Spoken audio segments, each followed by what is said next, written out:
Hi friends, Shayla here. So I'm here to talk to you about some queer manga today. So these are all titles that feature LGBT relationships.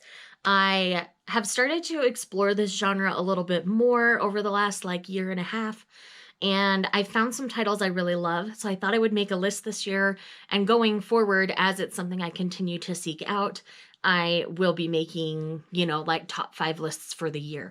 But I'm going to give you my list as of right now. I've got 7 titles here I want to talk about. So I'm really happy to discuss them all with you. These are not necessarily the most important ones, but these are the ones I enjoy reading the most. Most of them are very sweet and fluffy. They're not as hard-hitting as some of the ones out there. Like Our Dreams at Dusk is not going to be on this list, but it is a very important title. So these are just the ones that I read for enjoyment. So these are just ones that I love. So know that going into this video, and there's a good chance you won't see your favorites because I probably haven't read them yet. So I'm really excited to be doing a video like this year. I haven't typically done these in the past because I hadn't explored the genre very much. So with that long intro out of the way, let's dive into this video. So first up is kind of the volume of manga that inspired me to finally do this video, and that is Manly Appetites Volume 1. This is Menegishi Loves Otsu. So Otsu is this chubby guy, and then Menegetsu is this guy, and they are co-workers at the same office. He's the office hunk. Everybody wants a piece of him, but he tends to always come down to a department where Otsu works and to pay special attention to Otsu, and they occasionally go out to lunch together, things like that. Otsu doesn't know what to do about it, but it's very clear that Megetsu is very attracted to Otsu. He likes chubby guys. He wants to keep him that way. He keeps bringing him treats and things like that. He doesn't want him to diet. He's like, no, you're perfect the way you are. And these two are so adorable. The art is so cute. I just love them. This page is so great. It's a really good example of kind of the tone of the manga. Otsu isn't very kind to himself, though, in this manga. So if you are sensitive to that, please be aware. But honestly, Otsu's just confused by Menegishi right now. And I cannot wait for when it clicks for him. There was a Kabe-dan moment in here. It's glorious. I love this so much. I read all of this while doing a live stream with Dylan over at Dynamic Dylan. So I'll leave that linked if you want to genuinely see me reacting to this. So just know it's the cutest thing ever, and I love it so much. Next is one that Dylan actually gifted me, and that is Don't Call Me Dirty. This is by Goru Kanbei. This one I've talked about quite a bit on my channel, but in this one we're following Shoji. Shoji is a guy who has been openly gay for a long time, and most of his relationships have been with guys trying out being gay, but they aren't really gay. They just are curious, so they're kind of using Shoji to explore their curiosity. And so there's a lot. And then there's this homeless man. His name's Hama. And he, does recycling or whatever, gets a few bucks, and comes by a convenience store across the street from where Shoji's family business is. He goes in to help the older gentleman that runs that convenience store pretty often. And so he ends up helping Hama get some food, things like that. And he and Hama kind of form a friendship. And it becomes something later, obviously. But there's a lot of parallels between being physically dirty like Hama is because he's homeless, and being mentally or emotionally dirty because Shoji's gay. And it's a beautiful story. I absolutely love this. I also really adore the spin-off Don't Call Me Daddy about Shoji's father and another man. And this was so beautiful. The story's great. I love the art, and I highly recommend picking this one up.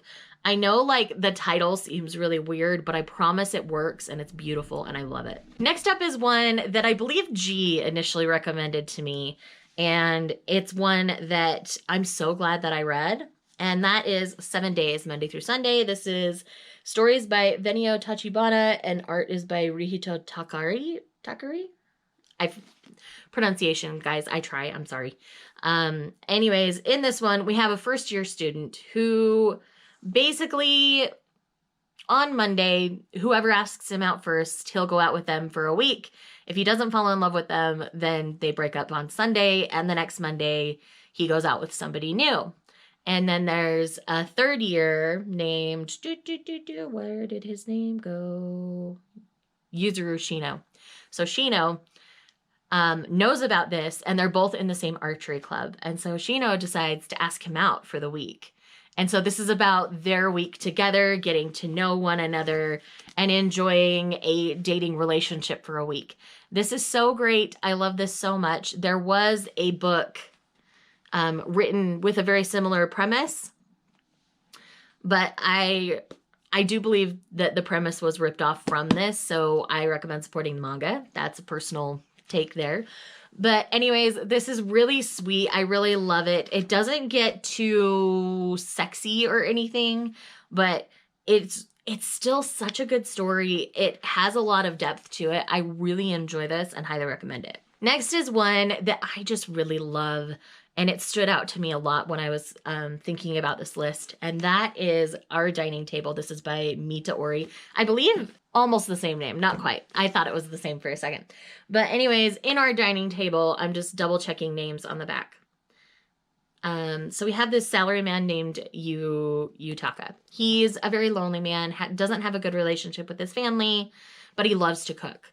And he meets Minoru and Tane. They're brothers, and they have Yutaka teach them how to make food. So this is a foodie manga, and it's a relationship between these two.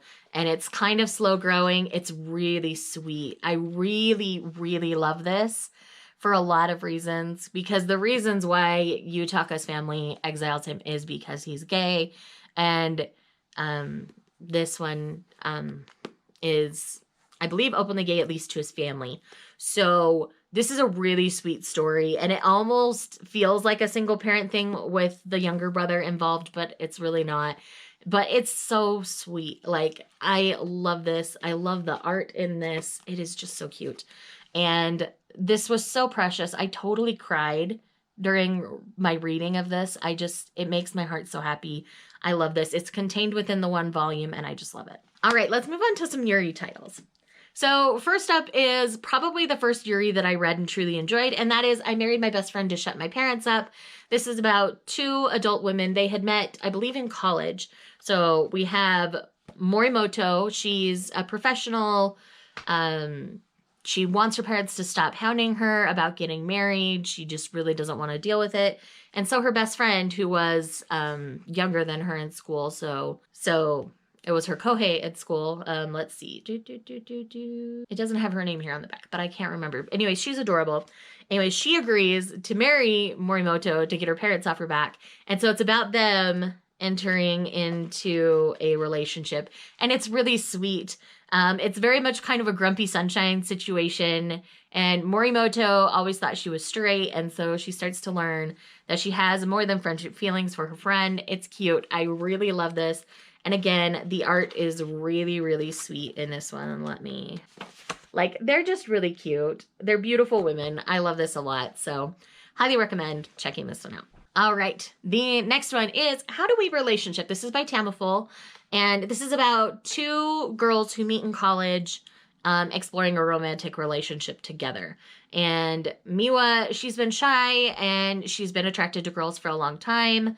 And when she came out in high school, it kind of had some negative ramifications, as well as for Seiko. So they both kind of have some trauma in the past. So Miwa's really shy about it. Seiko's very in your face about things. And it's about them navigating a romantic relationship together. This does get snutty, so know that that's a thing in this one.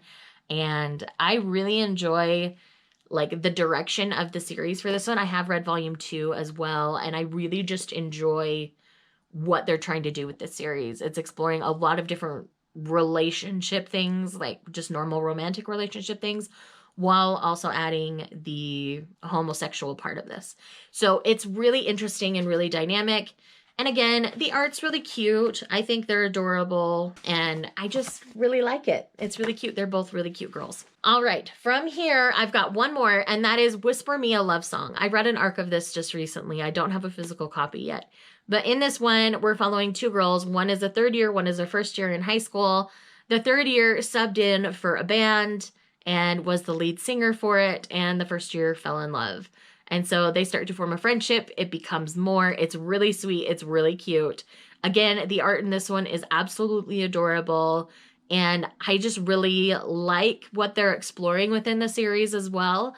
It's really just sweet and a lot of fun. And I really love all the blushing in this one. It is absolutely adorable because our third year student, she's really shy and, you know, kind of the grumpy sunshine thing again. I like those dynamics, especially in the homosexual relationships, because I feel like it helps pull the person out of their grumpiness. And I'm kind of in a grumpy sunshine relationship myself, so maybe that's why I gravitate towards that. But anyways, so those are 7 of the LGBT titles that I've read that I've really enjoyed. I have read others, and I will be continuing to explore more in the upcoming year. So just know that these are really sweet and really fun, and I really loved them, and I love all of you for watching this video. Thank you guys so much, and I will see you in the next one. Bye.